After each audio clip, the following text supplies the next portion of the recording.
BJP BRS ను మొదటి నుంచి కాపాడుకుంటూ వస్తోందని టీపీసీసీ అధికార ప్రతినిధి అద్దెంకి దయాకర్ ఆరోపించారు. కేసీఆర్ మీద కాంగ్రెస్ సీబీఐ కేసు పెడితే ఆ కేసును బీజేపీ కొట్టేసిందని తెలిపారు. బీజేపీ బీఆర్ఎస్ మధ్య రహస్య ఒప్పందం ఉందని చెప్పారు.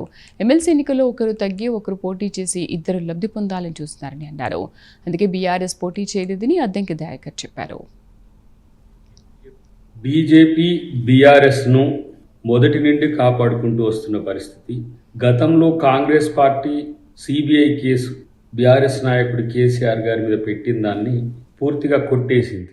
పిఎఫ్ సహారా కేసుకు సంబంధించి అది ఎవరికి తెలియకుండా చేసిన ప్రభుత్వం బీజేపీ ప్రభుత్వం. 10 సంవత్సరాల్లో అధికారంలో ఉండి ఒకే ఒక్క సందర్భంలో టీఎంసీకి సంబంధించిన రాష్ట్రపతి అభ్యర్థి విషయంలోనే బీజేపీతో విభేదించింది. కానీ ప్రతి చట్టం, ప్రతి బిల్లు, ప్రతి సందర్భం, రాష్ట్రపతి ఎన్నిక కానీ ఉపరాష్ట్రపతి ఎన్నిక కానీ ప్రతి సందర్భంలో 3 రైతు చట్టాలకు సంబంధించిన అంశంలో కానీ డిమానిటైజేషన్ అంశంలో కానీ ప్రతి అంశంలో కేంద్ర ప్రభుత్వానికి మద్దతు చెప్తున్నట్టుగా బీజేపీ ప్రభుత్వానికి మద్దతు చెప్పింది ఎలా బీఆర్ఎస్ ప్రభుత్వం గతంలో కేసీఆర్.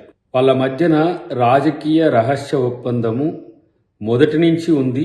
దానిలో భాగంగానే కాంగ్రెస్ పార్టీని నష్టం చేయాలనే ఉద్దేశంతో కాంగ్రెస్ ముక్త్ భారత్ కార్యక్రమానికి బీఆర్ఎస్ సహకరించింది.